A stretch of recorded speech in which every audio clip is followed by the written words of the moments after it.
Good afternoon, my friends. This is the Grimflayer. Hope you're all doing very well today, and I hope you're ready to learn some Pioneer on the fly with me. I'm not experienced in the format. For those of you who have not been following my recent content and may not know my channel, I am a modern mid-range player by trade, and I just haven't played that much Pioneer at all. I've been playing it in fits and starts since its inception, haven't been able to play it consistently, so I'm not that good at the meta yet. I don't know the meta yet, I don't know the ins and outs of the opposing decks, therefore we are just going to kind of jam some mono black aggro and learn it together. That's the plan.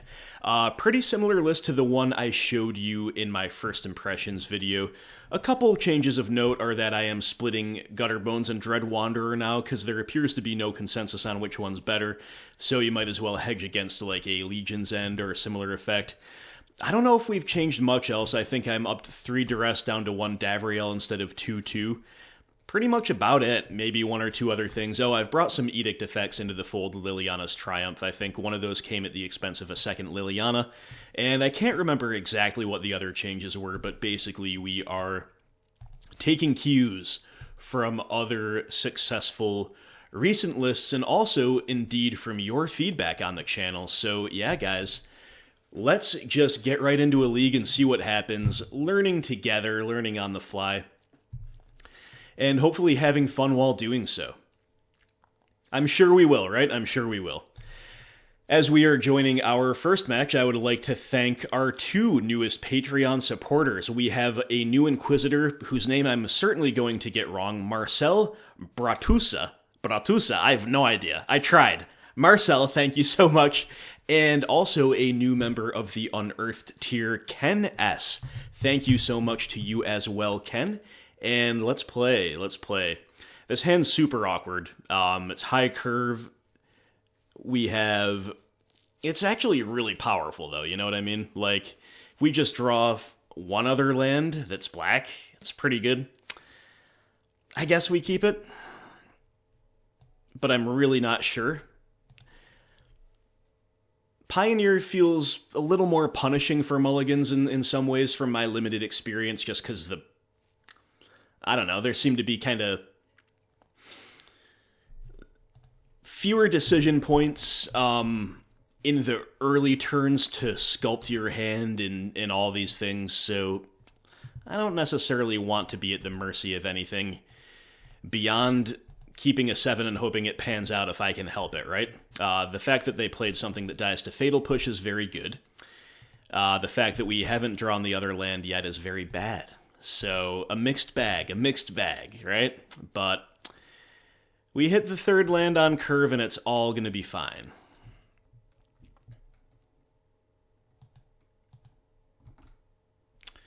Be really cheeky to fire up Mutavault and make them have a 1-mana spell, but okay, clearly they did, otherwise they would have jammed that main phase. We did it, we drew the 3rd one. Lovely. Okay, so we're operational. I'm probably going to want to swift end something here because that gives me a good play next turn of just playing Murderous Rider, and it's also more mana efficient.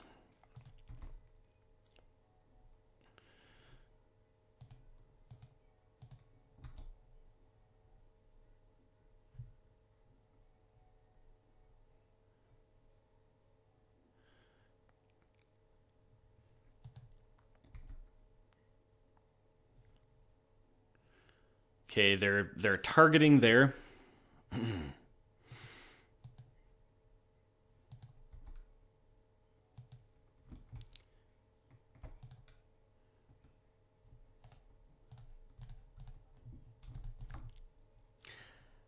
I've never even seen this card. I cannot imagine they have multiple target creature spells, but maybe they should. Maybe we could have waited even longer. But yeah, I can't imagine it. But obviously it's nice to blow that out pretty as hard as we did, and we draw a 4th land. Cool. So do we go Rankle mode? Rankle can die to Lightning Strike. It's the only real reason not to, I think. So for that reason, do we just jam Spawn of Mayhem? I don't know. If I had a better sense of what's likely to be in the deck, I would know which one's better. But I don't really want to discard with Rankle anytime soon. Like, attacking And racing is whatever. I think this is better. I'm very happy that we've drawn our lands. Feels good. Okay, opponent stomping our spawn. And then having a Wild Slash maybe to finish it off. Indeed. Okay. Kind of rough. So if we draw yet another land, we can go Rider and hold up Grasp of Darkness. Or we can just draw Fatal Push. That's probably even better. Pretty good stuff, my friends. Pretty good stuff so far. We're definitely not out of the woods yet, though.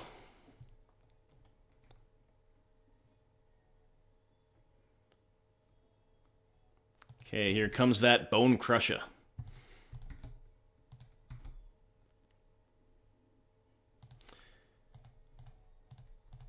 Okay, they don't even attack. We'll push. Okay, what do we do here?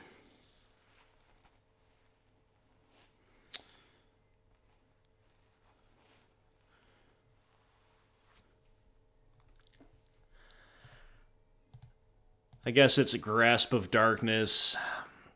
Deciding whether or not to attack with Mutavault.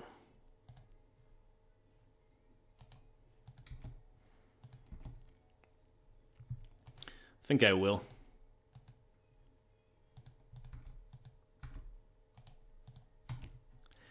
Definitely not reading them for another Wild Slash there. And they could have a top deck that punishes us for that, but I think making them have that is pretty fine. Hazaret? Holy moly, we're punished for using Grasp of Darkness. I was not expecting a main deck Hazaret, that I can tell you. But we do have an out to it in the form of Rankle, and that's exactly what we're going to do. The only question is, do we want to make them discard as well?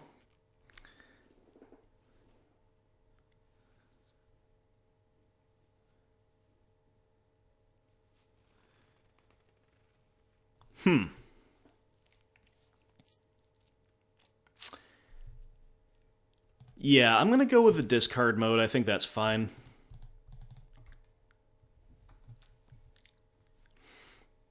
And therefore, we'll leave our swamp in hand.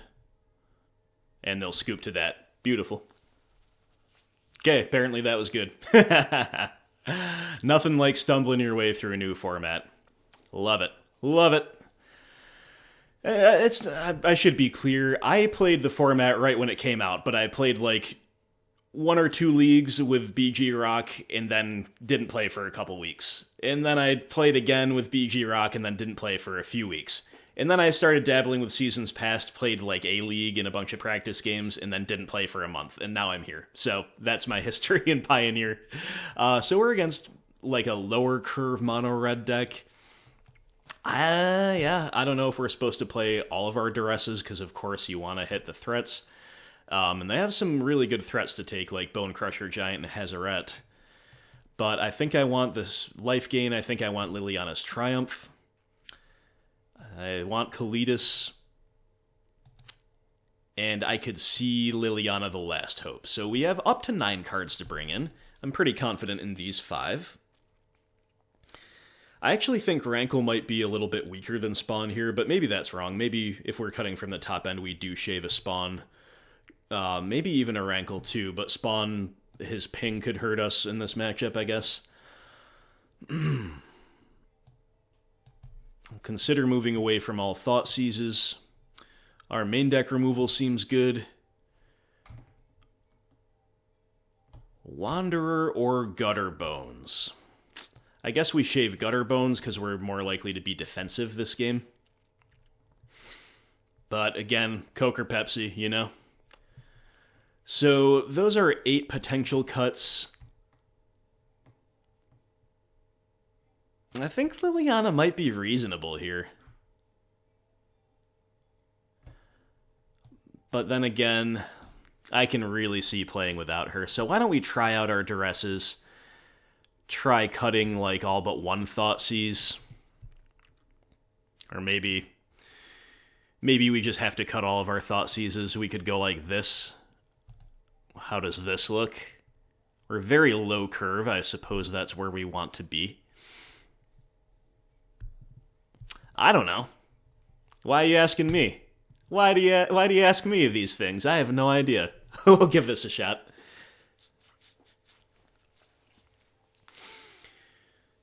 I suppose we have enough outs to the likes of Hazaret that we don't strictly need Thoughtseize to beat him. Not even close, really. And while it's nice to take away the 2-for-1, maybe 3-for-1 if you count the life of Bone Crusher, don't know how necessary it is. Sure, keep. Hope to draw some gas in the middle of our good 1-drop and our good 4-drop. I do like Mutavault in this spot, though, especially because we're going to have perfect information, or nearly perfect information, with which to block or not. Drawing the 5th swamp is pretty horrendous, though. They do have a Bone Crusher. They've got Lightning Strike, Skewer the Critics. We'll just take Lightning Strike here. It's less conditional because they're not choked on mana.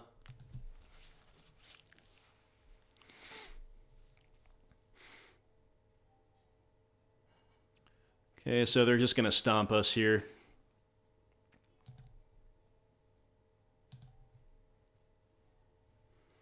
Got a draw action right here. Nah, okay. Technically qualifies, but pretty poor.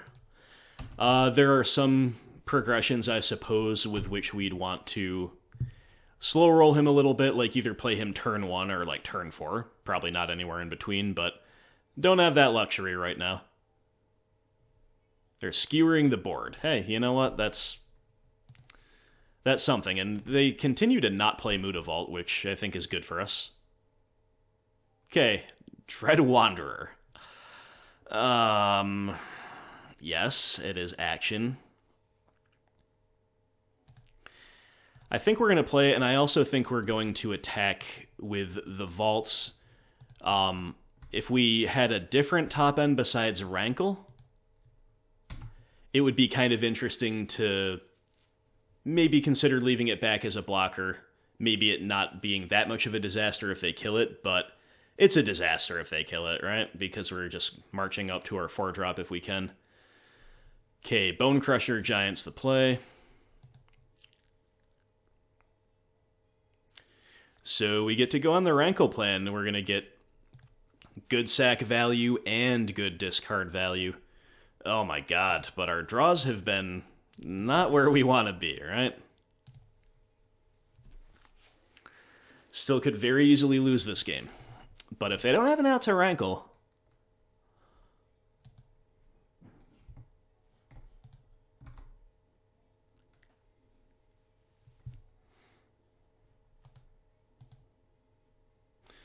discard and sack.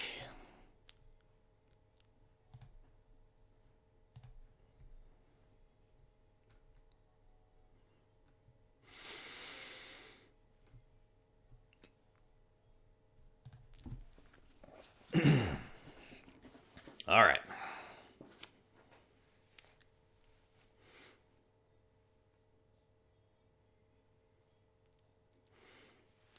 Okay, they're putting us low here. They've also got Ramanop Ruins.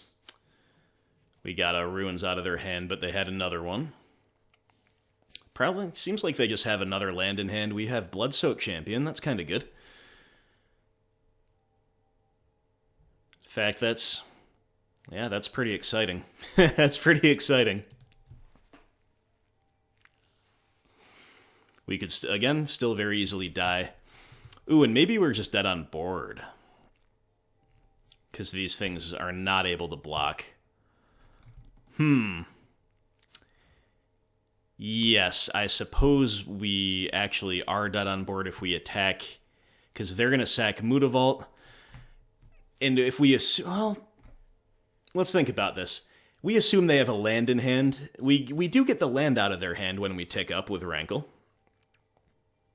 Or when we discard, we go discard mode with Rankle.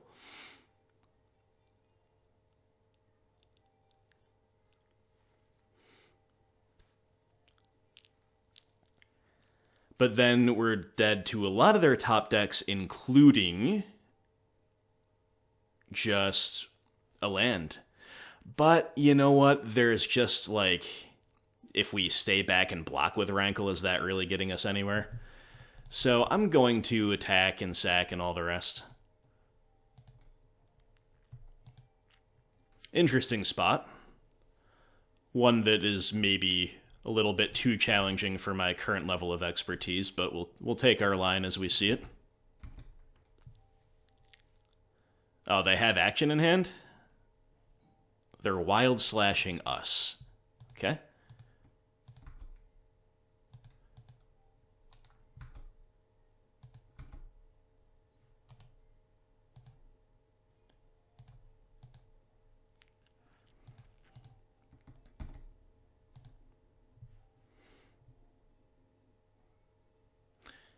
And they don't fire up Mutavault. All right. Well.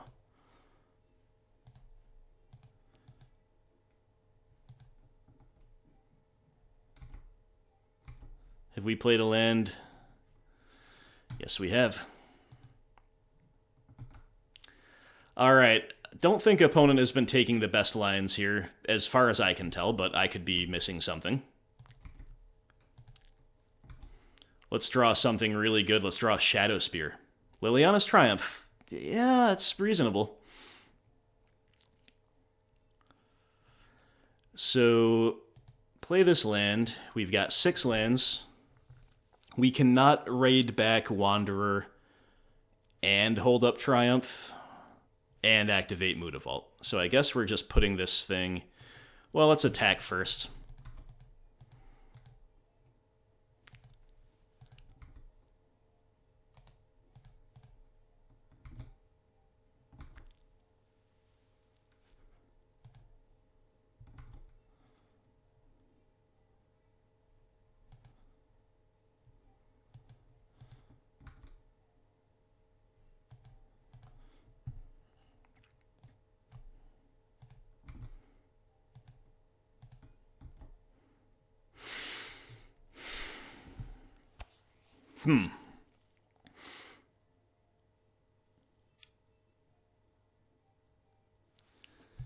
Yep, we're going to make him have something here.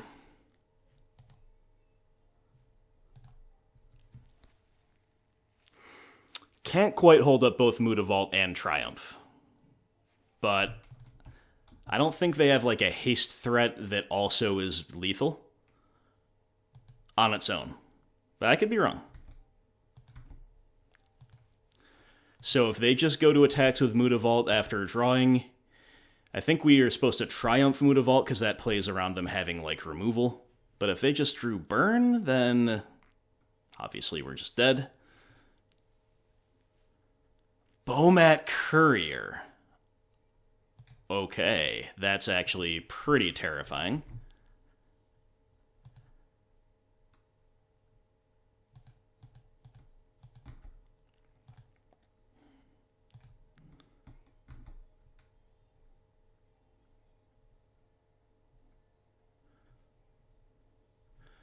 So we're going to Triumph this in response. I think they should have attacked with Mutavault too, right? But that's the play.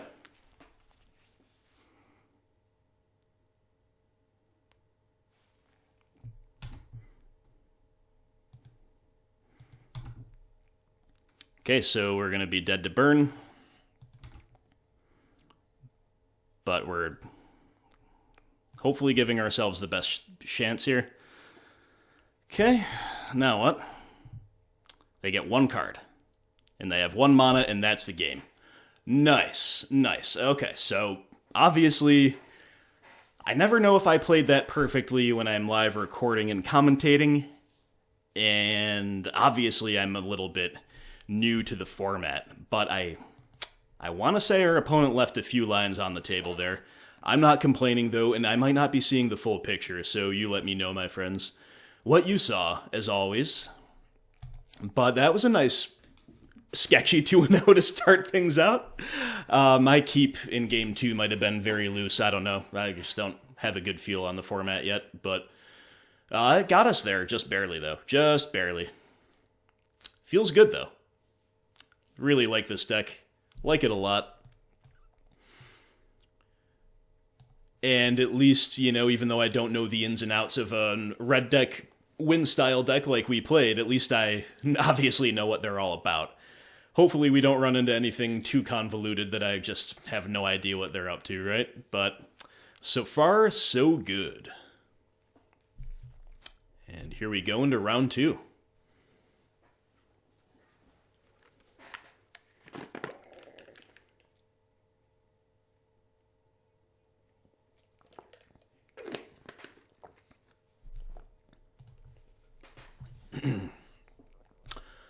Okay. I believe this to be a keep. It is, once again, Mutavault looking very awkward in these 2-land opening hands, but this is a nice low curve one. It's very functional, and we are a 24-land deck. Like, it's not that loose to assume we're going to draw the 3rd land. Okay, opponent goes Choked Estuary, Thoughtseize. Murderous Rider is the 2-for-1 take here that makes the most sense, but maybe they are soft to Fatal Push. Maybe they have like a Jace Friend's Prodigy. Is this like a blue-black control deck? I don't know. Yeah, they take the Rider, sure. Still want to draw another black land, though, so we can have a double spell turn right now, and we do. Okay. Going wide. Going wide, showing them the beats. That's the entire purpose of this hand.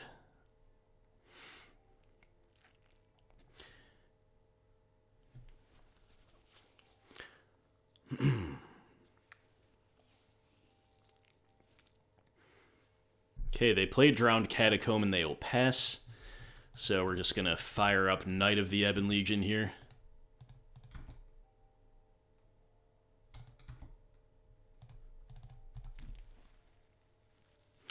Oh man, okay, setting up the turn 4 kill here if they don't have interaction.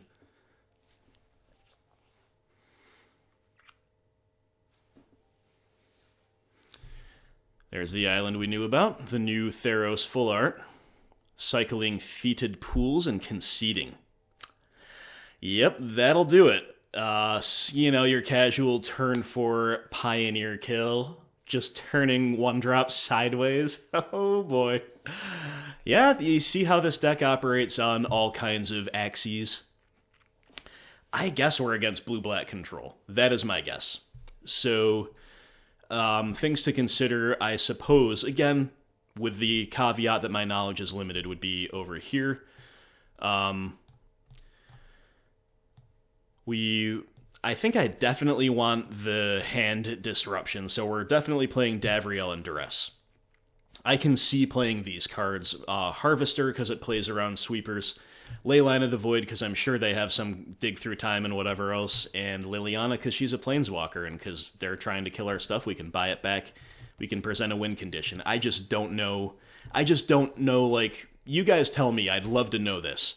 And Pioneer, you're mono black, you're against blue X control, whether it's Dimir or Azorius, and they're on Dig Through Time, or they're on a stock list including Dig Through Time. Do we play ley lines? Do we play them all, or do we play some? These are things I don't know.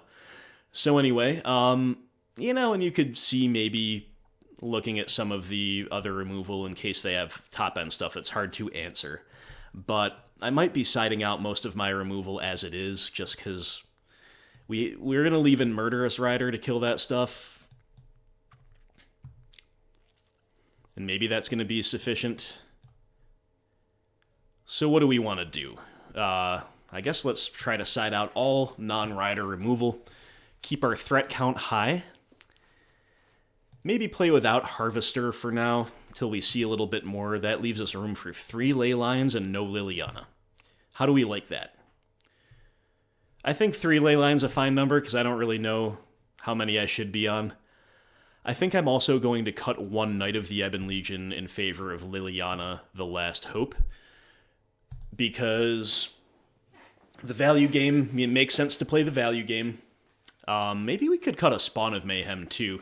But the point here that I'm thinking is that we have the threats that are recursive and the threats that are not, and the ones that are recursive or that can get immediate value virtually on ETB like Rankle. Those are probably better in a control matchup, right? That's my thinking anyway. Looks like a good hand. We'll keep it. No ley line. but a good hand.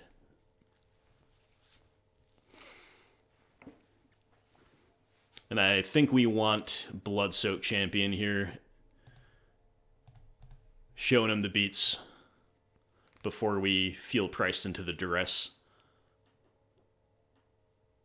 Might even go Scrounger turn 2 and then wait until turn 3 for the duress, but we'll see what they do here.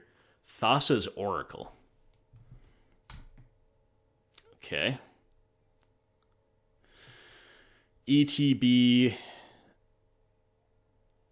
basically scry 2 in a weird way, and then it's a win condition as well. Also, of course, blocks pretty well.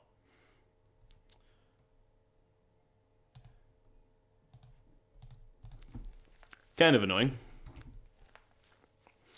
Maybe we do need to leave some removal in.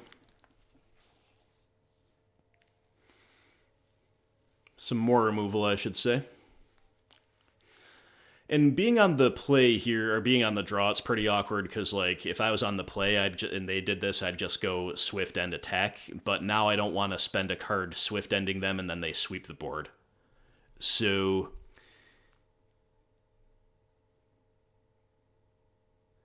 I think we're just going to go Duress and then attack.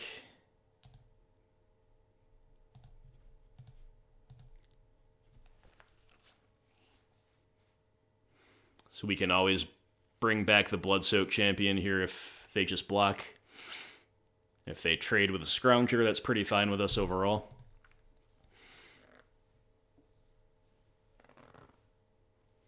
But we've curved out, you know, we've got good value in hand, we've got good value on board, we're interacting. Our position's, I think, fine. Just really depends on whether they have stuff that goes over the top of us, right? They will top with the Opt, and they have Drown in the Lock, Fatal Push, Inverter of Truth. What is this card? Exile all cards from your library face down. Then shuffle all cards from your graveyard into your library.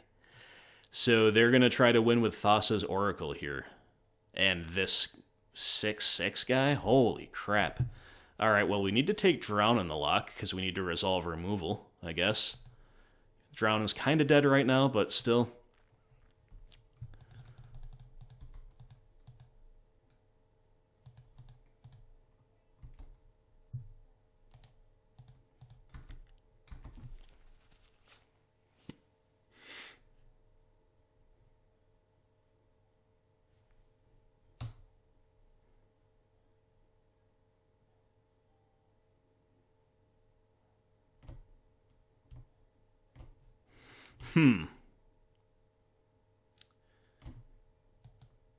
Wow. Okay, I had a total misread on what this deck was up to.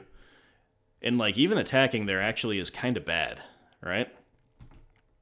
But what are we going to do, not attack?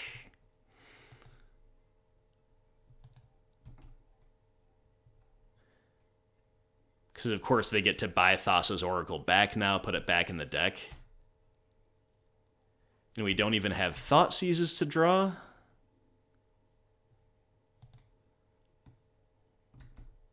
Not that that really helps, right? So now we just need to race them.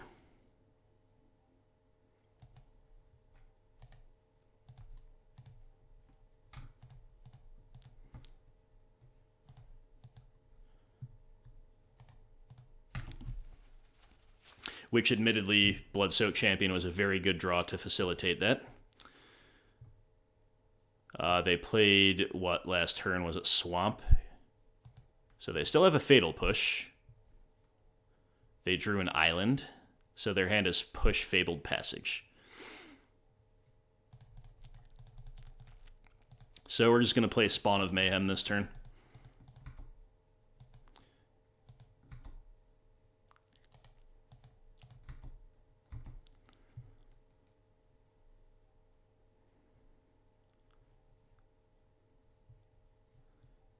Sure.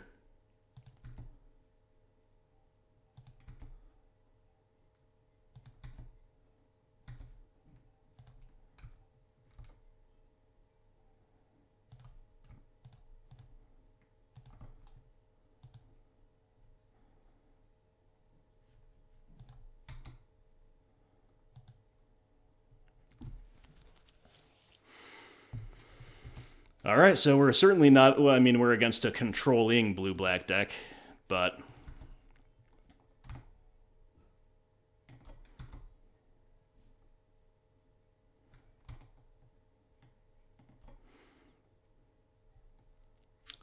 And that's that. Okay, so a totally different scenario going on. And yeah, like I said, remember how I said I didn't want to run into anything too convoluted? I guess this would qualify, right? Look at the top X, where X is your devotion to blue.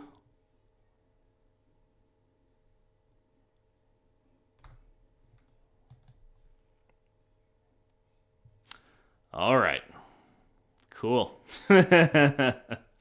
So I guess we want the fourth ley line of the void, right? Seems like it disrupts that inverter combo. I guess we need all of our thought seizes. Oh, sorry. I'm getting a little bit confused, guys. My bad. Thought seizes were in the deck. I was still thinking... I was conflating this with the mono-red match where we sided them out. So thought seizes are good. I guess duresses are still fine. Based on my reading, doesn't look like you can even respond to that trigger, at least if the library is empty. So I guess we are just all in racing. So we definitely want to bring this knight back. And of course we want to interact along the way too. Fatal pushes are reasonable, I guess, just because they're low curve. So I think we're going to cut both of these planeswalkers.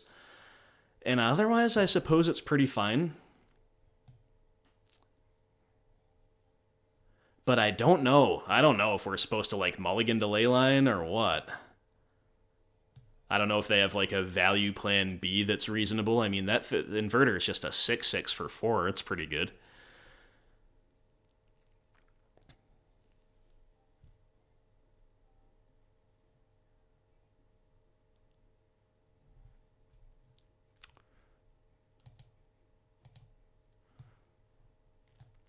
Maybe an ultimate price is better. Oh no, that's devoid too. Yikes. Okay. Maybe Liliana's Triumph is better than a Fatal Push. I really don't know. I wish I knew. Guys. I got to make 2 more cuts. Maybe Murderous Rider is a little too slow. All right, it's a little bit all over the place, but I think this is actually at least closer to where we want to be than where we were before. Seems like a silly deck to me that the OP's on, kind of like a bit of a cheesy combo, but maybe.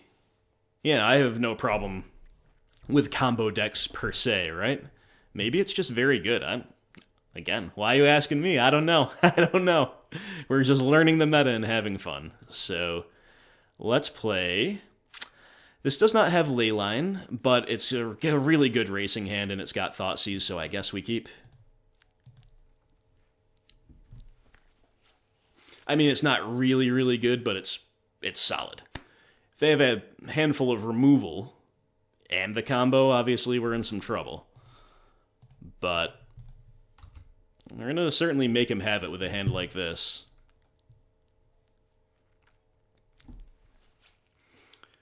Island Pass. Drawing another land is not where we want to be. We're pretty much all set with those for the entirety of this game, I think.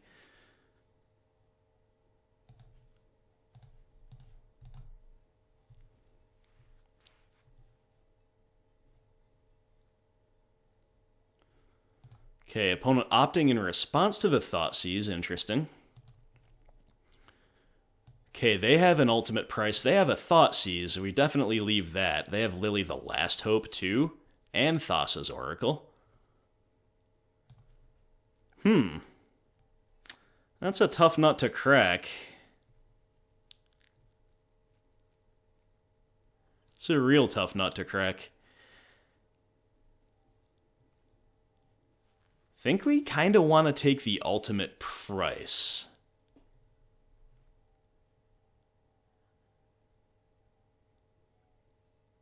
But you could really see wanting to take Last Hope too. But I think ultimate price is the take. If they stabilize, and if we draw like X1s, we're going to regret not taking the last hope. But with our hand, I think we're supposed to take her.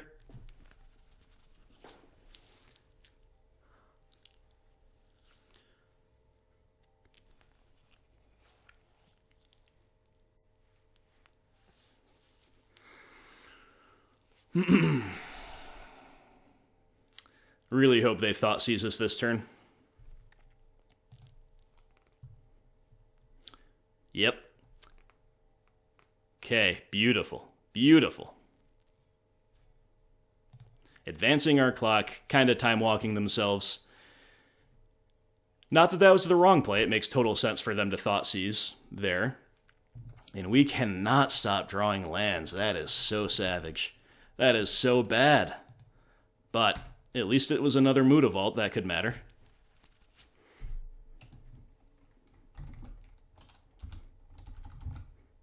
Opponent says, ouch. Yep. So connecting with the Knights there was huge.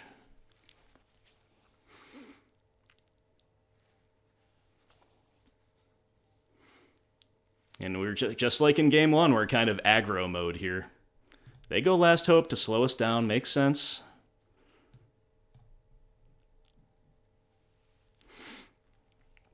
I don't know what our best draw is here. But I know we've got a good board presence, right?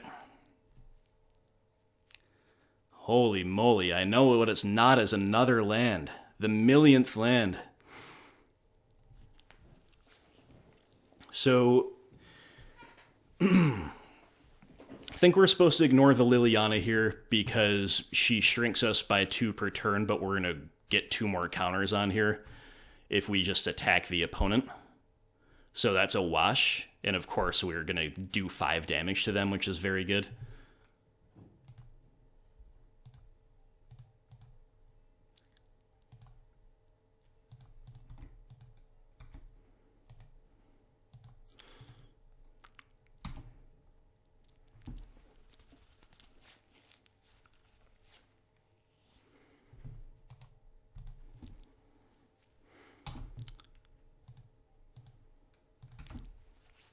All right, we have just totally bricked for this entire game so far.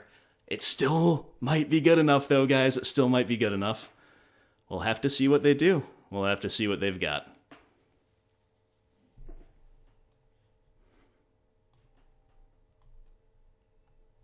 I think that island is still in their hand because I think they played one turn 1.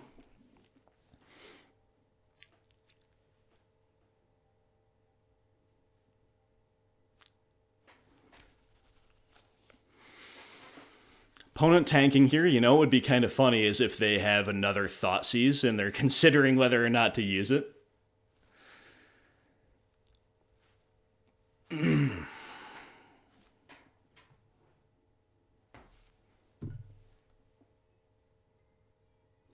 Okay, Inverter. You got it. It's pretty rough, but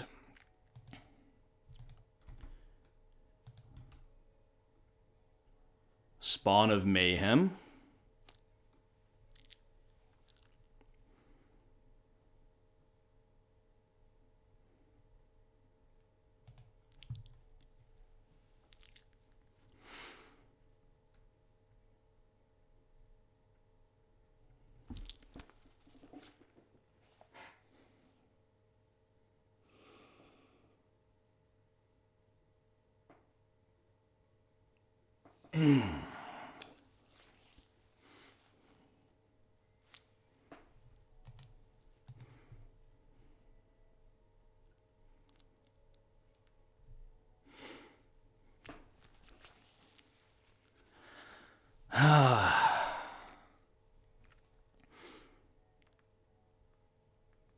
So attacking with this knight is pretty good. It's a pretty good attack. But that is all we can do. And the opponent's probably just going to take it. They go to 1.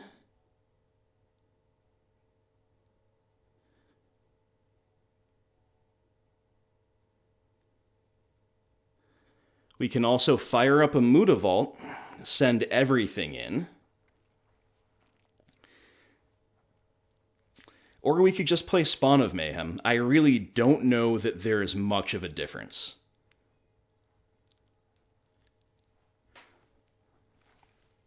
I think I'm just going to jam Spawn and say go here.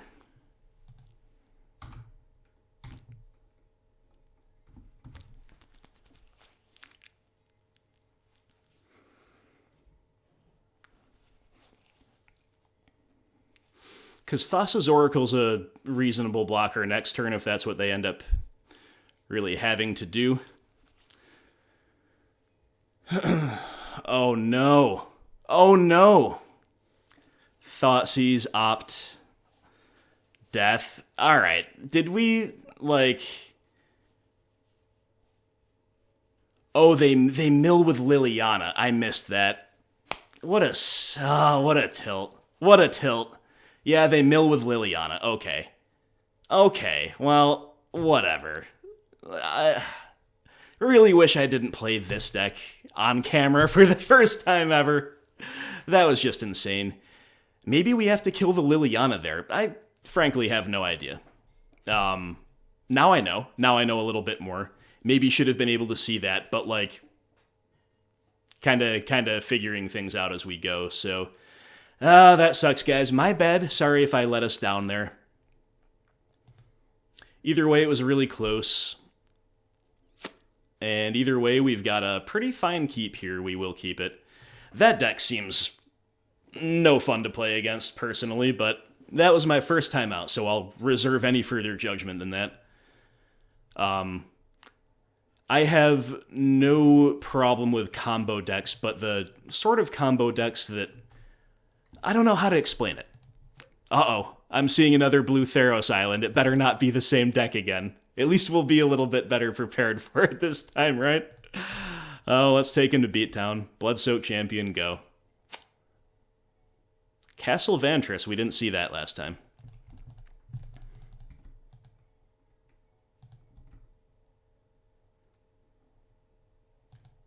Okay, so this is mono blue.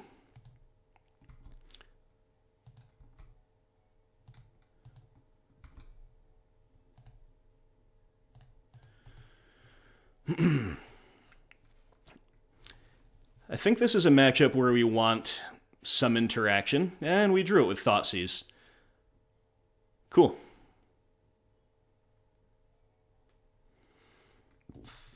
I don't know on average if it's better to attack first or to Thoughtseize first, so we'll just begin with the Thoughtseize. It's a little safer.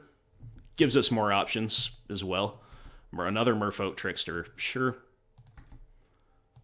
These cards are reasonable, but not amazing, right? Another Harbinger of the Tides. Okay. So, it's nice to take Harby because they are going wide, but it's nice to take the Retort because we have a lot of cards in hand we really want to resolve. Think I'm going to take Wizard's Retort, but it's definitely close.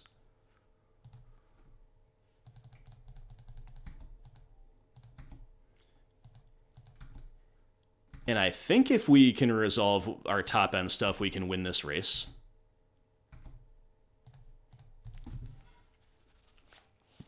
They're going to get to bounce a Scrounger here as like the floor of their turn.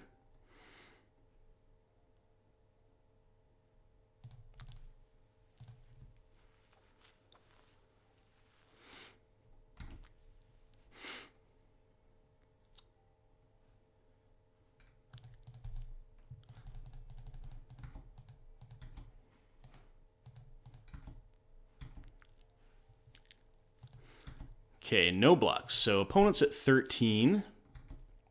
I think I'm just casting a Murderous Rider here. Right now their board cannot attack into it. Other option is to go Scrounger Knight. But I think Rider is pretty great here. I could be wrong, though. Another Thassa's Oracle. Geez, this card looks like it was a little bit of a mistake, right? If it's like good enough to be the centerpiece of a combo and good enough to just be in like a mono blue aggro deck, what are we doing? But hey, it is Pioneer, you know?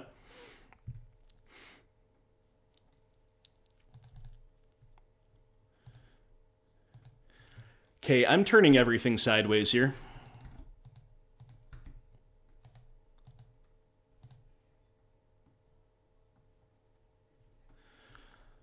Except maybe Bloodsoaked Champion is too much of a free roll, giving them that is just not necessary. I think this attack is fine. Alright, so we gain 2 life, and we do 2 damage, and we trigger Spectacle, which means it's spawn time. Who incidentally blocks really well. Oh boy, Thassa God of the Sea. Well, good thing we've got a flyer, I guess, right? So I guess we're just going to try to win with spawn, hang back with everything else.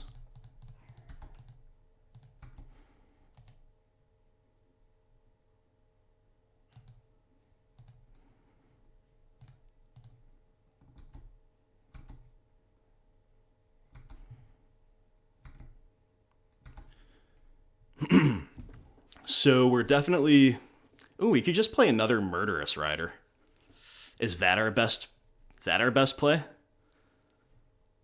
Probably. Yeah, probably. Just getting as much lifelink on the field as possible seems good. It's worse if they have a way to, like, stay in the game here, but also they don't kill us, because then we will have wasted some equity. Oh, okay. That's the scoop. Fair enough. Yeah, you know, you could argue for playing Knight and Scrounger there, which is going to present lethal in more ways on the crackback. You could argue for playing Knight and just holding up Mutavault as a blocker. You could argue for holding up Swift End there. Like, that was, I think, unclear, at least to me. So, we'll consider the lifelinky stuff. Liliana the Last Hope seems pretty fine. Kalita seems pretty fine. I don't know if we want Liliana's Triumph, because this should be a Master of the Waves deck. But maybe if they're resolving Master and we can't answer it, we're in trouble. Like, well, that's not true, because if this was another card, maybe we could beat it, right? So I think we're definitely going to bring in these cards. I'm actually not even sure about Shadowsphere, because their tempo, they have bounce effects, right? Little clunky playing equipment against that. But it can take away the indestructible of Thassa. So I guess we'll give it a shot. These 4 plus maybe the Edict effects. Let's see what we don't like. Probably just cutting the Gutter Bones and Dread Wanderers here. That's a pretty clean swap. I also don't know if we should play all 4 Thoughtseize, because they are really aggressive after all. So why don't we play 3 Thoughtseize, 1 Edict? That seems like a pretty reasonable hedge to me, especially on the draw where we could lean a little bit more into discard and maybe still be fine. So let's take it from there. Let's see what we do, see how we do here, see what goes on here, and take it from there.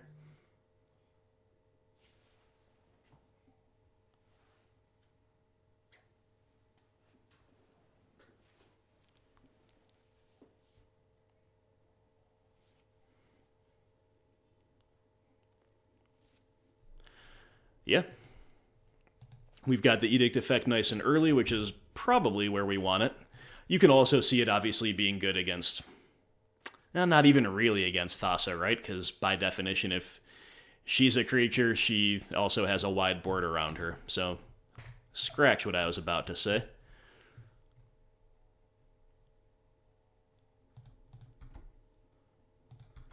So we'll let this resolve. Then we are going to Fatal Push, just in case we draw like a 2-drop threat we really want to play. We don't. But we've got a good top end, and we've got more interaction, so I'm feeling all right. Opponent's on Wizard's Retort, I would imagine, and we draw Thoughtseize, which is pretty much perfectly timed. That's a nice draw. It's going to let us resolve a 4-drop next turn, hopefully. Okay. Sure. Maybe they have another one, which is one reason they would have really aggressively done so. Yep, okay. Okay. I think I'm fine playing draw go here. Because we're making land drops and they're not. And yeah, maybe they'll have something that taps it out, that they want to tap out for. Sure. So, do we want to lose 6 life to draw a card? Is that any good? Ooh. I don't know. I really don't know about that. I'm gonna, just because we have a Kalidas hand. But maybe that was bad. I have no idea. Drawing a 1-drop off it is pretty rewarding, though. The only question is, do we go Rankle or do we go Kalidas? I think I'm going Kalidas.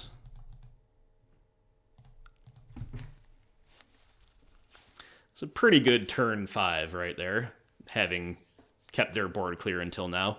Domestication? If enchanted creature's power is 4... Oh my god, well that's silly. That's a little silly. But hey, I guess we get to triumph, right?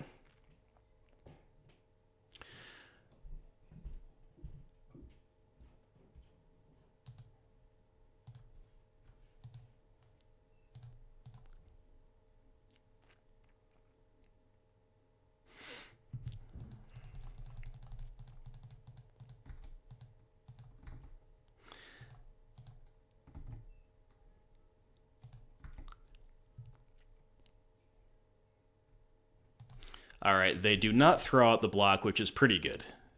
Specifically because we have another knight to follow this up. And they are both going to profit from that. Opponent says, why did I get a zombie? I actually don't know either. I was just going to comment on that as soon as I finish my turn. I'm sure it makes sense with the rules, but I didn't expect it. Did not expect it. Alright. I think we're just... Yeah, I think we're just jamming Rankle here.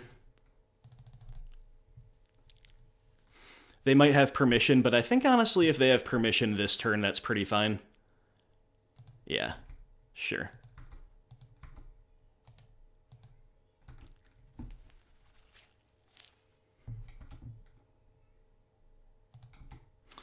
The fact that we have 2 pieces of instant speed removal let us do that with impunity.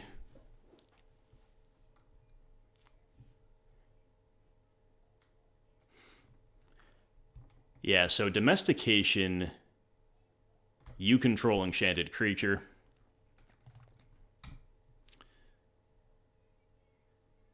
If non-token creature an opponent controls. Yeah, I mean, to me that's not very intuitive. Maybe it's even a bug, I don't know. You guys can let me know. Yeah. Not a very common interaction to say the least, right?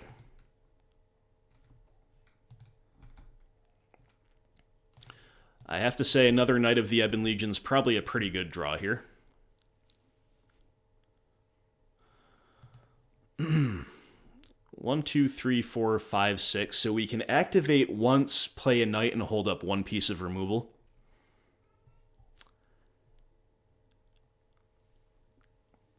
Or we could just be more conservative. I think I'm going to be more conservative here. We have the upper hand. I think that's fine. Once again, we're kind of punishing them if they do or do not have permission right there. Holding up Castle Loch Thwain is pretty great, too.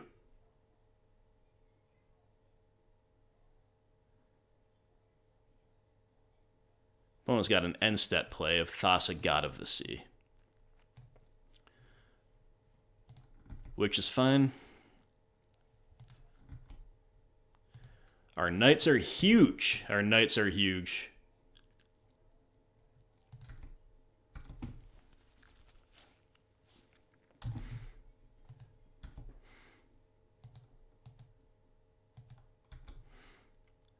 We're going to activate the castle another time here. This one's a little less painful. Quote-unquote only losing 3. Okay, opponent will petty theft a knight back to hand. That's fair.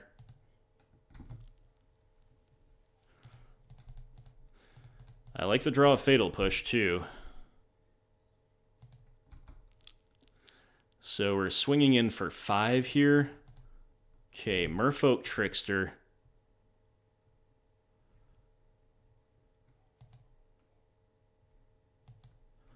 Sadly, we cannot kill Thassa right now.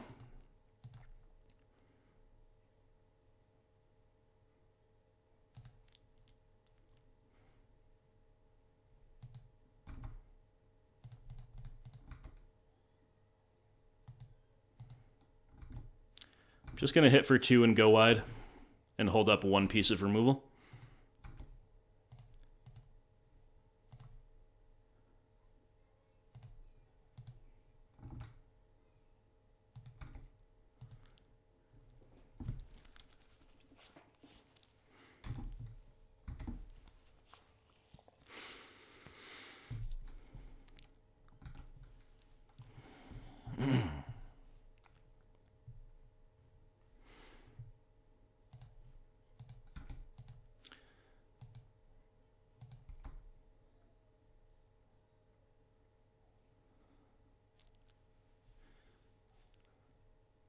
Okay, they're tapping out.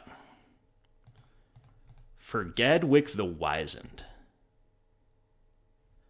Okay, I'm going to destroy him. And I imagine that's game.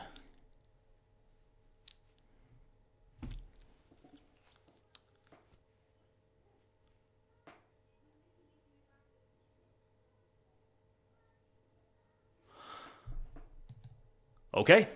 A couple of nice 2-0s here, and maybe we should be 3-0. Maybe it took me too long to get to grips with what the opponent was up to. Not only did I probably misplay in round 2, I also, maybe if I had been more experienced, could have even recognized what they were on in game 1. I don't remember what we saw in game 1 round 2. Maybe that was just a fair assumption that it was blue-black control, but maybe not. Maybe there are other cues. So, guys, hey, I'm a noob. What can I say? I never claimed otherwise, but the noob is 2-1. We're doing fine here on the channel debut, and this is a solid keep. This is a solid keep. And my kids are freaking out upstairs. Something just happened. They're fighting over a toy, I bet. But Mama's got it covered. Okay, so we've got Memorial to Folly. Buying back a creature card if you sack it, sure. Against Mono Black, I think I have a little more incentive to go Thoughtseize before night, or whatever this is, some kind of black, presumably interactive-ish deck, just to clear out removal. This is why we like opening on stuff like Gutter Bones or Bloodsoaked Champion, because there's very little downside to just running it out. With Night, we're facing a little downside, but I still, when I'm not sure, I'm going to err on the side of being proactive. I think that is wise when you are not sure in general, especially when you're playing an aggro deck, and also especially when you're new to the format. Both of those things make it extra true for me. The opponent having a Thoughtseize back is probably very punishing, though, for our decision, you have to imagine. But they don't take our Thoughtseize, at least. And then what's it going to be? They didn't take our direct 2-for-1 of Rider, either. Okay, blue. Blue-black. Maybe this is blue-black control. Or maybe it's the same deck again. I don't want to face that again until I can read about it and figure out what it does. Jace, Wielder of Mysteries? Alright, this looks like the same deck, because that's another no-library win condition. I guess we're taking the Jace? Or how easily can we attack him off the field? He draws a card, we'll just take him.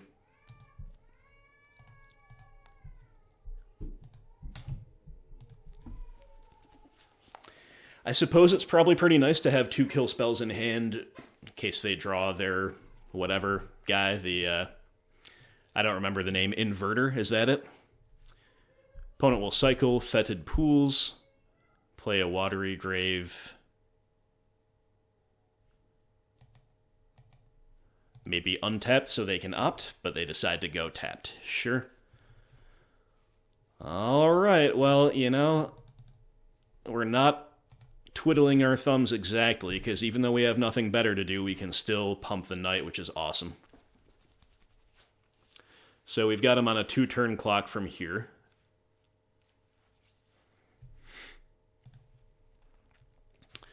They go Castle Vantress into Opt. Alright. Going top. Thassa's Oracle. I suppose the play is just to push and swing for a big one again.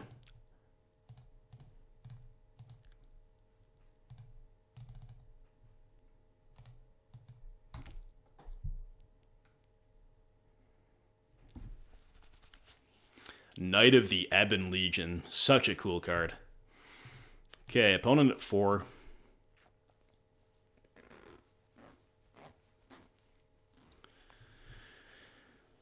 Going land into Opt to the bottom.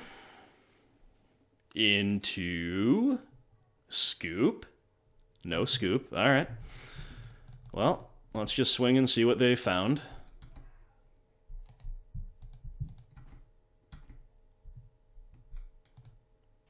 Okay. Not gonna make a move before you do. Fatal Push. Sure.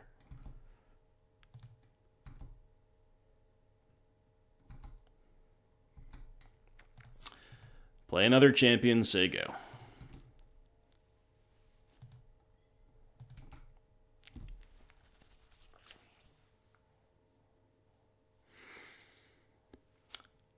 Opponent with another land. Memorial to Folly, we've got to remember, is alive. But doesn't seem like they have the luxury of necessarily doing that. Okay, they play Discovery. Surveil 2, then draw cards. We're seeing a fair amount of cards in here that we didn't in the first round. I don't know if all of this is stock or if the lists vary. Each opponent returns a non-land permanent they control, the highest CMC to its owner's hand, then discards a card. That's a strange one. But okay. Just, yeah, I'm sure it's a fine card. You set up your deck, and then Dispersal helps you stay alive if you have nothing better to do. Some top-level analysis from me right there, you know. The first half of the card does a thing, the second half of the card does a thing, you know. And, hey, we get the win. That is awesome. But, hey, we did it game 1 and round 2 as well, so let's not count our chickens yet, right? Okay, I'm going to play Ley Lines again. We didn't see them last round. Maybe we will this time. I don't know if I should be sideboarding differently because A, I don't know if I sideboarded correctly the first time, and B, they're showing me like totally different cards here. We're seeing Surveil, we're seeing Jace. We didn't see the Inverter, so I really wish I knew more about what was going on here, but the triumphs seem okay.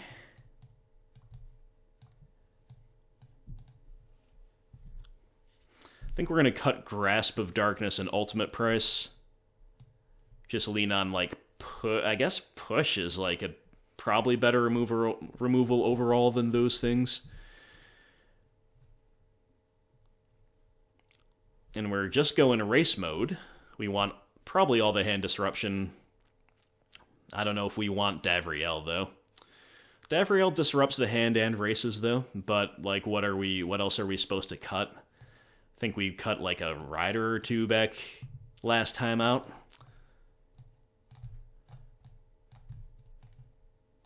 Can probably just cut a couple Fatal Pushes as well, I guess. You don't want to be too late on removal, but, like, this all seems reasonable enough.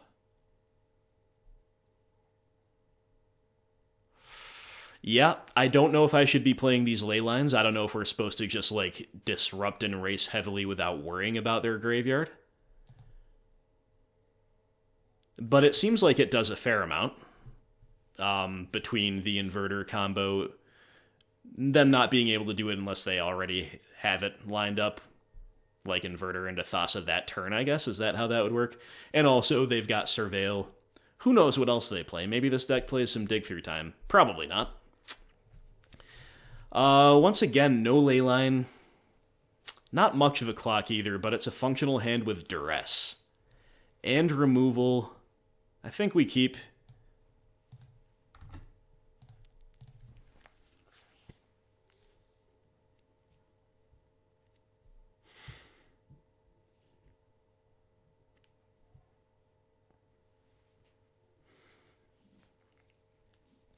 What are the draws we're looking for? I guess I'd like to draw like Scrap Heap Scrounger. Bloodsoaked Champion's good too.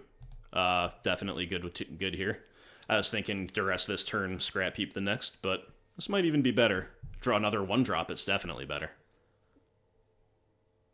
Ah, we did.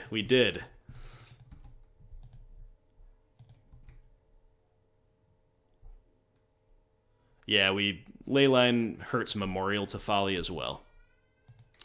Alright, so they spend a push on the champion, which is, generally speaking, pretty good for us. Okay, they have just 2 pieces of removal, but they also have the combo in hand, and we don't have Thoughtseize. Yikes. But I guess we are just kind of supposed to take our chance here to clear out those removal spells, and then maybe try to draw a Thoughtseize. Oh, but they don't have double blue? Interesting.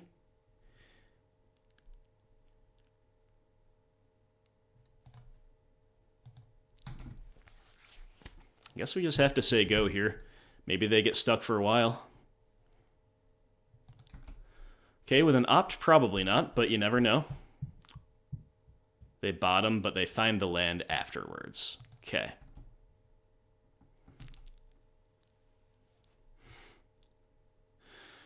Yikes. Too many lands. Really want a Thoughtseize here. Didn't get it. Still time to get one.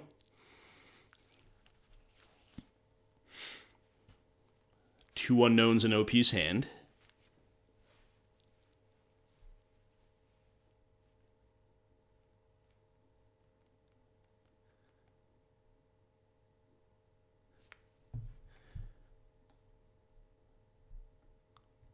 So all of those cards are actually a little bit dead, just at this exact moment.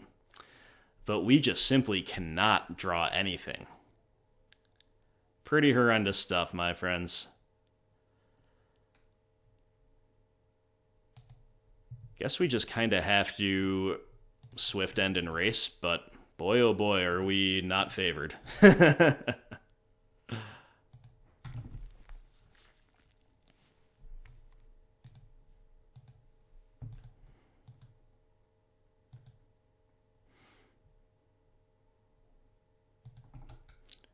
Okay, they had a Censor, that's good to know about.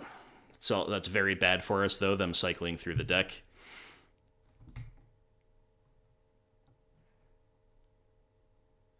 And I guess we're just dead.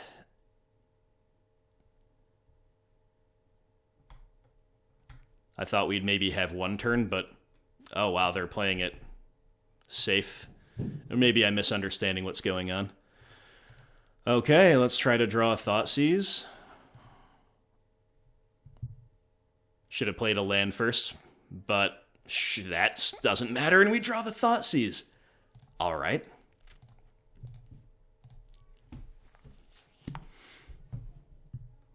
Thassa's Oracle is the take. They have a Murderous Cut and an Opt.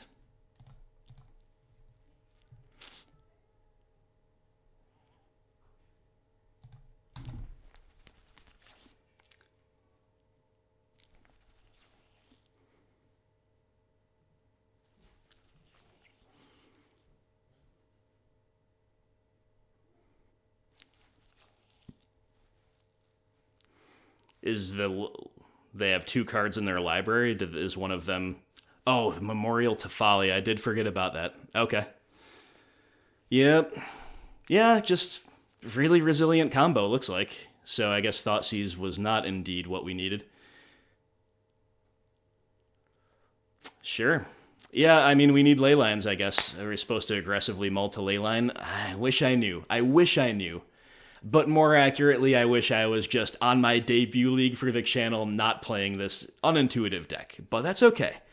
I'm just feeling like a noob right now. It's not a good feeling. It's not what I'm used to. But I guess that's just the way it is. Just the sad truth, isn't it? All right. I really don't like cutting our aggressive stuff. I think racing them is like as realistic, if not more, than disrupting them. We do have plenty of disruption. Like a little more removal wouldn't hurt maybe, but like they can just kind of win through removal at a lot of the time. So I think we're just going to run it back. Please just let us open on a great 7 with a ley line. This is our 6th game against this deck in this league. Let's hose them like bad for once, right? Awesome 7 with a ley line. Coming right up. Coming right up. Right now? Question mark.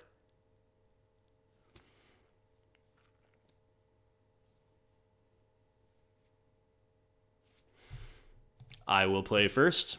And I have the ley line, and I wouldn't call the hand awesome, but it's very functional.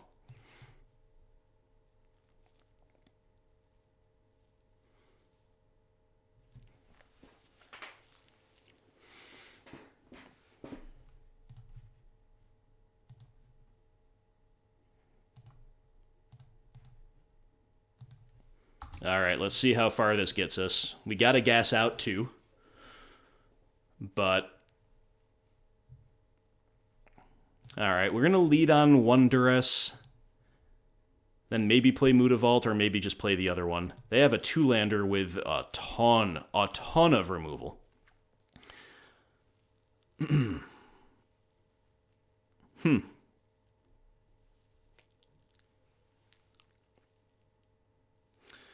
Think I kind of want to just take push and opt. That's going to make their hand real awkward. Just take the lower curve like universally good things. Yeah, we'll take away the opt. And we'll take away your fatal push. And then we'll put you on the old 10-turn clock with champion here.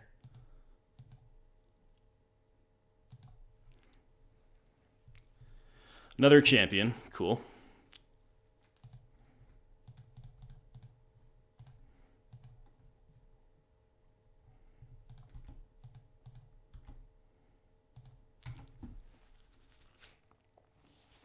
It's pretty good. Yeah, them drawing another opt off the top is pretty good. There's a very high fail rate on their hand, but the fact that they found another opt is really, really nice for them. Curving out all the rest.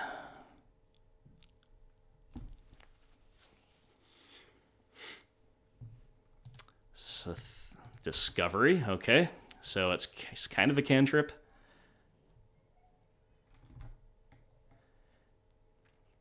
They filter away bad cards, but they're not getting any, not setting up any value, right?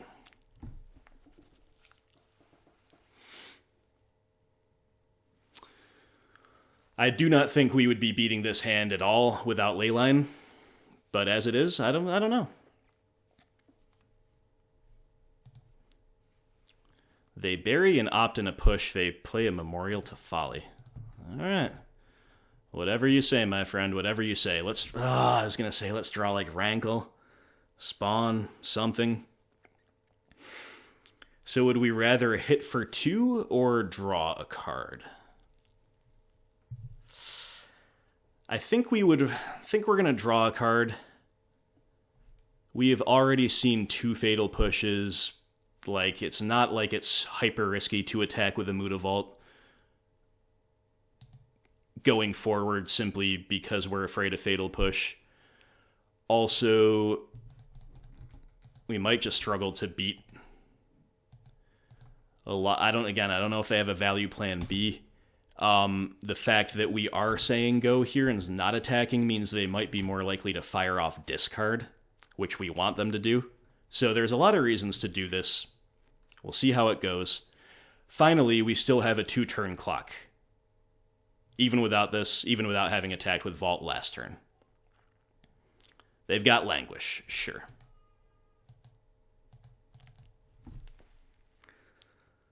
So now the floor of our turn is we can raid back a champion. We also just drew Scrap Heap. I guess we're supposed to take the value of raiding back.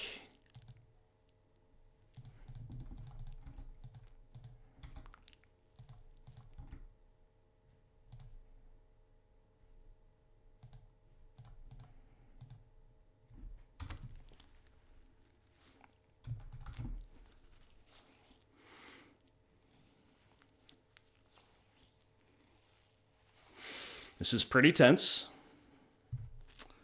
Their hand is Inverter, Brutality, Pierce, 2 unknown.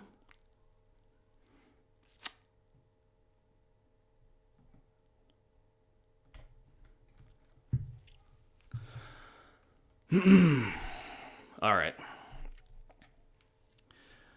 Playing Urborg gives us 6 lands, which means we could attack with Mutavault. We'd have 4 left over. We can't quite do everything. So I don't think I'm attacking with Mutavault. I think I'm just attacking with a champion and playing other threats. And also raiding back the champion in the bin.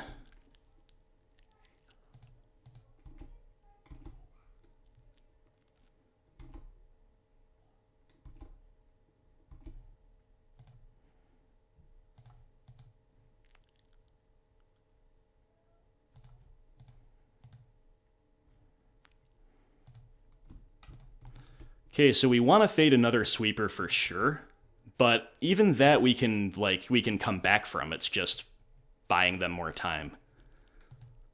And we basically just time walked them with that turn, so even if they have a sweeper, of course we want to fade, like I said, but it's not unbeatable. Oh my god, Cry of the Carnarium? That's so freaking bad! Ah! You've got to be kidding. Yeah, whatever. Okay, whatever. Yes, we knew that was around, but, I think making them have it is totally fine. Okay, they got another Fatal Push. I guess we have to take that. Because attacking with Mutavault is our new path to victory. Can't believe they had Cry. Maybe we should have kept one thing back in case they had it. I'm a noob. Well, I think it's probably, once again, better to draw here than to attack. The reason I went so wide is because we wanted overwhelmingly lethal through spot removal next turn, and also, if they had any other sweeper, losing the Knight's the only non-recursive thing, and even the Knight going to the bin lets us buy back Scrap Heap, so, against anything, against any non-exiling sweeper, that was totally fine to play into it, but against Cry, it was not. It was not indeed.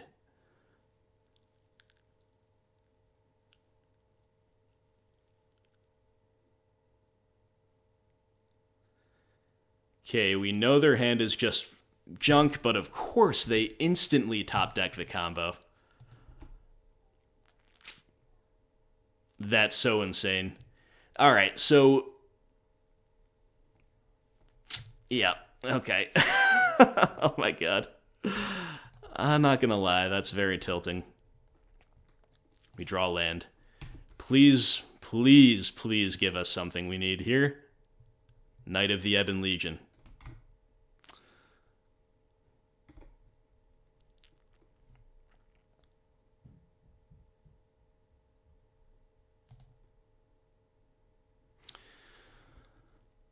One, two, three. We could play the Knight but not protect him if we activated Castle main phase, so I think we just have to play the Knight. Inverter, Thassa's Oracle already resolved, so Inverter is still kind of dead as far as I can tell. When it ETBs, exile all cards from your library face down. Yeah, so they need to find... I think this card's dead against Leyline. but maybe I'm just misreading things. Anyway, they opt to the bottom, they play a land. We're protecting the knight from brutality here. Okay, draw more cards. Oh my god, stop giving me lands. Okay, Murderous Rider.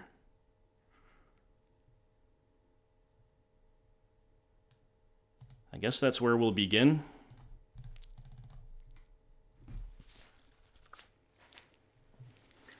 They cannot cast Murderous Cut. They can Spell Pierce. We can pay.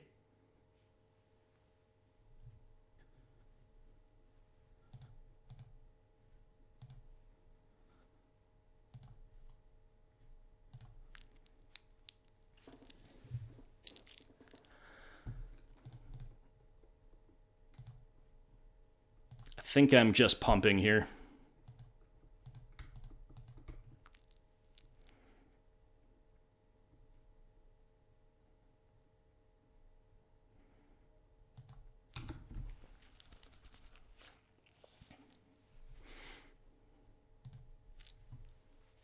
It means they can't Brutality this turn, which I think is pretty important. They can Murderous Cut, so they're not dead on field. Unless we draw Rankle. But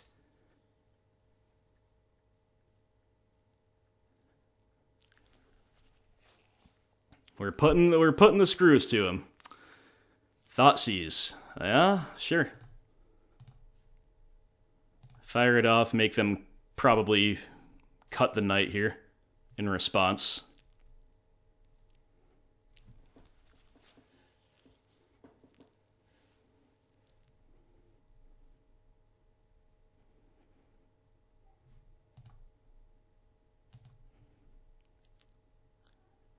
Okay, they have Brutality.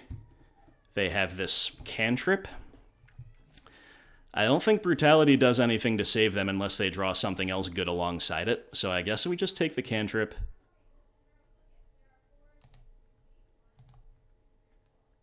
And we're just going to put them to 2 here.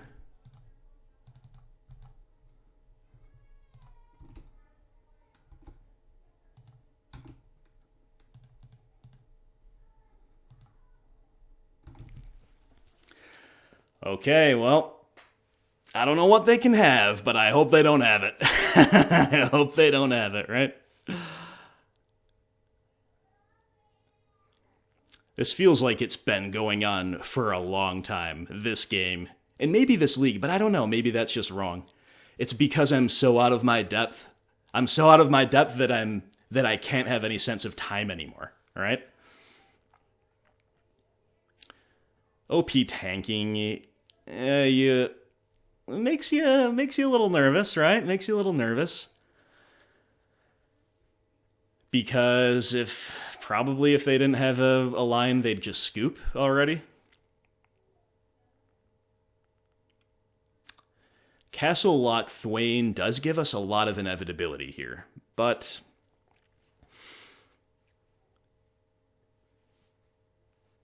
okay, there's the concession. Sweet.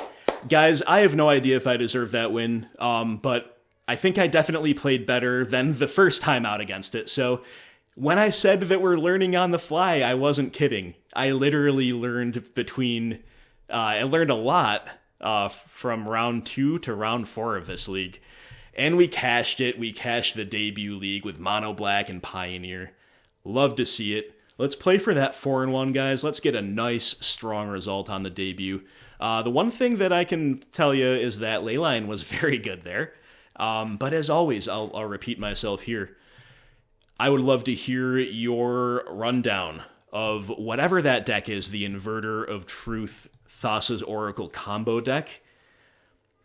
I'm sure I left some lines on the table in round 2. You can tell me about those if you want. I'll look back and see my own errors too. But what I'm interested in hearing is your take on the deck. Is it a real deck? Is it a meme deck?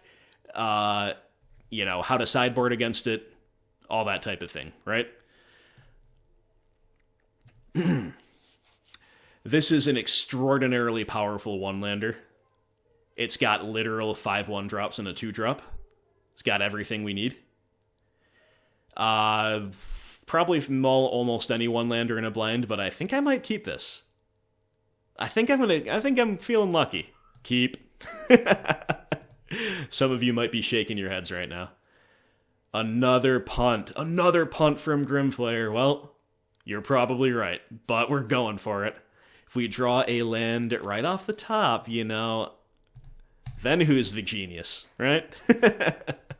We'll see. I mean, we've seen the 2-1s just go to Beattown and win a lot already this league. Maybe this will be one of those matchups, right?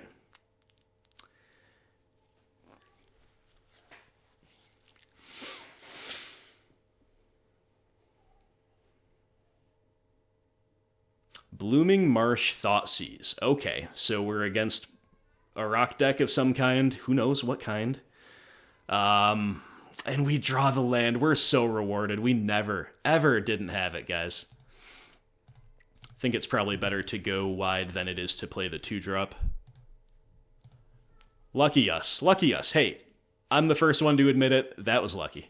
Okay, we're against Sultai. Interesting. I don't know. Yeah, I don't know what this is, but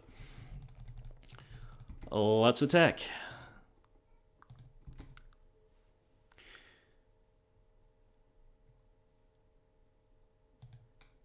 Yep.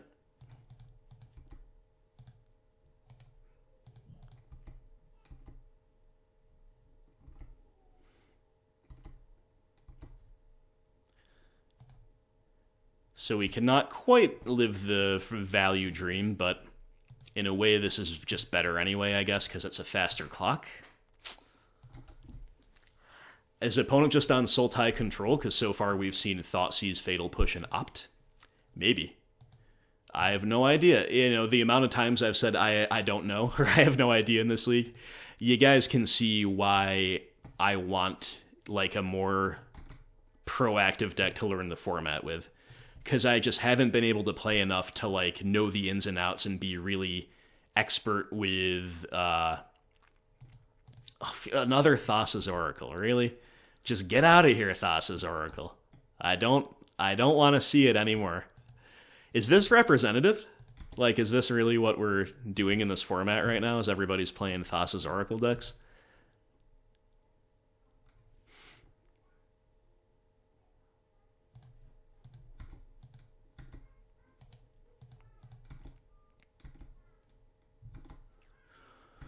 I don't think I'm going to bring back Dread Wanderer because I have been punished for doing something like that recently, and we have lethal on the field pretty overwhelmingly. Plus, we can hold up Castle Lochthwain if we don't. All right. Yeah, we did it. We did it. We beat another Thassa's Oracle deck. Am I supposed to assume that this is a combo deck playing green instead of just blue-black? I cannot imagine that this is just like a good enough value play in a mid-range or control deck, but it's possible that it's like a mid-range or a control deck with a combo finish. I have no idea. I kind of don't want to bring in my ley lines this time unless I know more of what they're up to. Maybe that's a mistake, but right now that's kind of what I'm feeling. Let's Duress, let's Davriel. I think I'm treating it a little bit more like a control deck for now, so I'd like Davriel.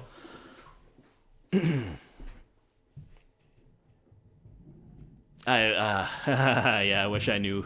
I think we're once again going to cut like this to mana removal. Maybe cut one Fatal Push, leave the others. I might just sideboard like this until we see a little bit more, staying kind of focused in on our main game plan. I mean, the alternative is that even if they are just a control deck with that for value, or a control deck with that as a combo finish, Leyline probably does something. But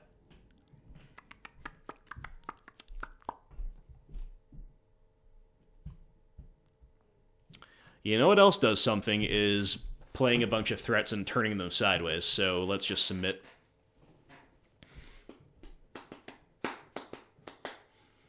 It's a little tough though to not be able to see what's going on or to not to be able to know what's going on because I almost feel like mulling aggressively for Leyline is a little more acceptable on the draw if that indeed is what we need. Okay, opponent keeping 7. I don't think we can keep this. It's just 1 drop, fatal push, and then do nothing. We'll mull. This looks fine. We'll keep, and I guess we just keep all our gasoline. Bottom of land. See what you've got. Okay. I think I'm going to Thought Seize here. Normally I'd play the Knight, but Knight's kind of one I'm willing to protect. I also, because I'm not sure what I'm against, I kind of like Thought Seizing. They've got 2 Thassa's Oracles, a Paradise Druid, and 2 Eldritch Evolution. Well, I don't know what any of this does. So I think I might actually take Eldritch Evolution, because we can duress the other one out of their hand next turn. Obviously, we could just take a Thassa's Oracle and then kill it with push as well. But, I think you want to do one of the two.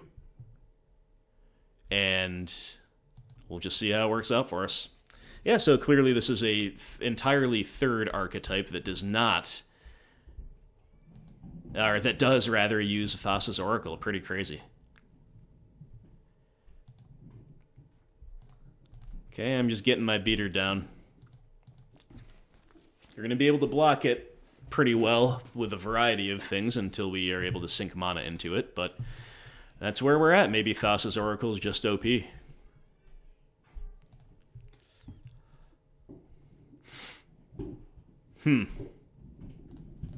Alright, Scrounger, go. I'm obviously worried here. We're stuck on lands, they're curving out. They drew their... I was going to say, at least they're really unlikely to draw the third Evo. Okay, so this is the same deck, it just... trades in... It just plays green for a tutor effect, right?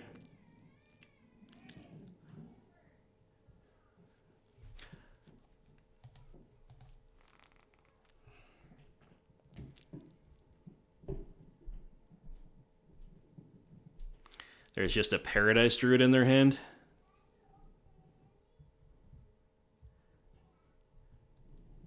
We might as well Thought Seize it because we're not really getting anywhere else. And they're going to be able to cast anything that they find. And we've got 1 Fatal Push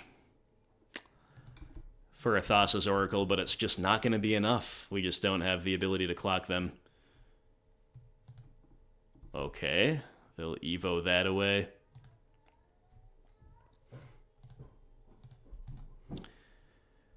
For the remaining Thassa's Oracle, and that's game. What, like, why on my debut am I playing against this 3 times? Oh my god. 4 times, right? Well, the Devotion deck didn't have a combo in it that I know of. Literally playing mono red and then 3 different Thassa's Oracle decks, plus a Thassa's Oracle mono blue deck. It's kind of funny though. So they seem less graveyard oriented.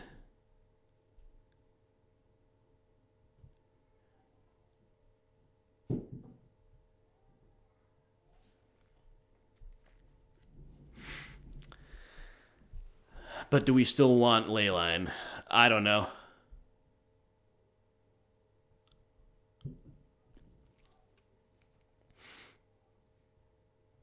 I almost feel like against the Eldritch Evolution version, we just want more removal. We probably want Liliana's Triumph to kill the hexproof creature, and then, like, Noxious Grasp. Probably not, just because it misses a couple things. Ultimate Price misses the Devoid, but could be fine otherwise. Grasp of Darkness misses the 6/6, but could be fine otherwise. Probably just like Fatal Push better. I think I'm going to leave in Davriel on the play. I just don't know what to cut. I think I'm going to cut like a couple of just the slower things. Like one Spawn of Mayhem, one Murderous Rider, even though we do want more removal, it's slow removal. And then one of something else. Maybe just play with only 3 Fatal Push. Okay. Once again, a little haphazard, but I think we're kind of on the right track. I think it's fine. And I'm dying to hear your guys' thoughts about the Thassa's Oracle decks. Like, if this is what's going on in Pioneer, then that's some interesting stuff. I haven't read about... I took like 2 days off of like glancing at Pioneer forums, and this is what I get. I had no idea I was in for this. No idea at all. Oh, man. I think we keep, but like the lands just time walk us. But sure, it's acceptable enough that we keep. But like if one of these 3 utility lands was just Urborg or Swamp, we would be in a pretty nice spot, I think. Still kind of wouldn't mind drawing one, just so we can have a double spell turn right now. No. Yeah, so getting time walked to a significant degree by our land base this game. I guess it hasn't happened yet. I guess it will happen every now and then. Still feels bad when it happens in a mono black deck, though, you know? Pack Rat. All right. Cool. So Liliana's Triumph is the most mana efficient thing.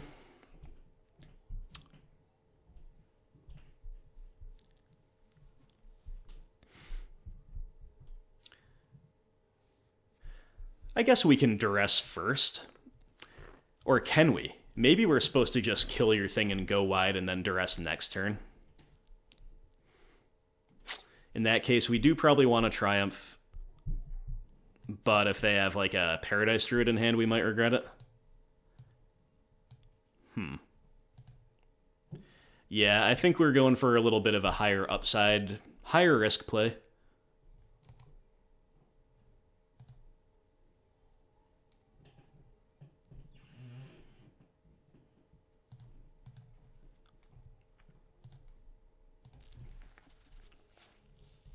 So very slow out of the gates here relative to our norm.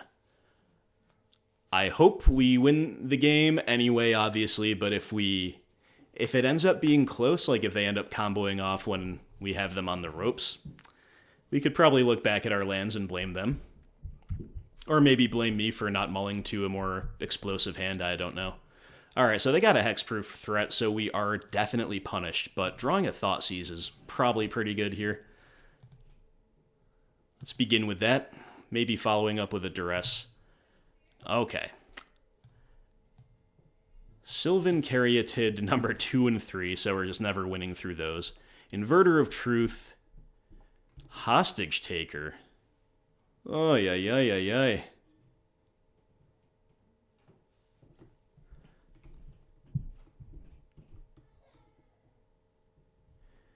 So we can Duress away this Finale of Devastation. I think we're going to. With that in mind, what do we take between Inverter and Hostage Taker? Honestly, I think it might just be the Hostage Taker because Inverter's a little bit whatever right now. It's just like the big problem with it is it's a big threat, kind of, but a little more interested maybe in the value play here. But it is a tough call.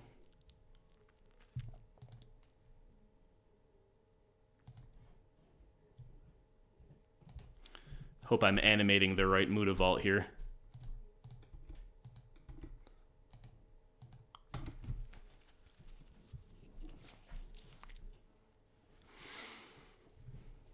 Even them, if they just go double Caryatid here, it's a pretty good turn for them. They go Inverter. Did they just top deck a Thassa's Oracle or an Eldritch Evolution? I assume they probably did. But we drew a Duress. I guess we'll use that. In case they drew Eldritch Evo. No, they drew Thassa's Oracle, obviously. Obviously they drew Thassa's Oracle, because why wouldn't they?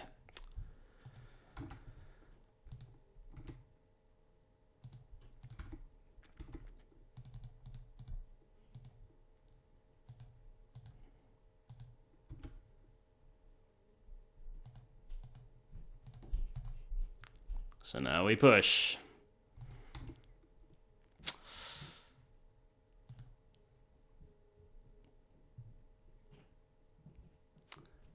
They play Caryatid.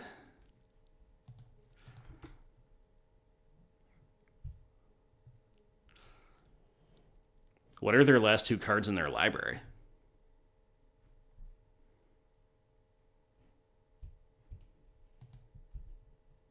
I don't get to see those, yeah.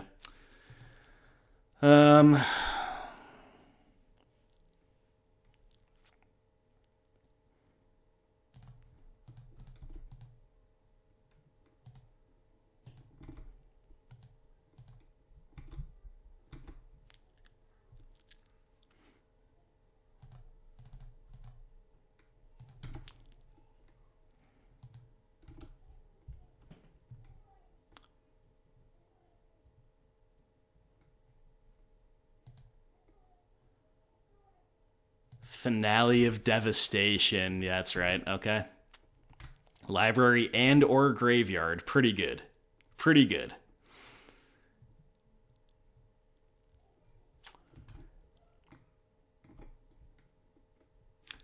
So I guess what we had to do here was hold up Castle Lochthwain, but even that doesn't save us because we needed double black to activate it and we couldn't cast a Fatal Push or any other removal for that matter if we found it. So we just lose yet again to this ridiculous combo. Now, granted, I don't think my sideboard is perfectly prepared for it. Finale of Devastation, I guess, is a reason to play Leyline. I don't know if it's sufficient reason.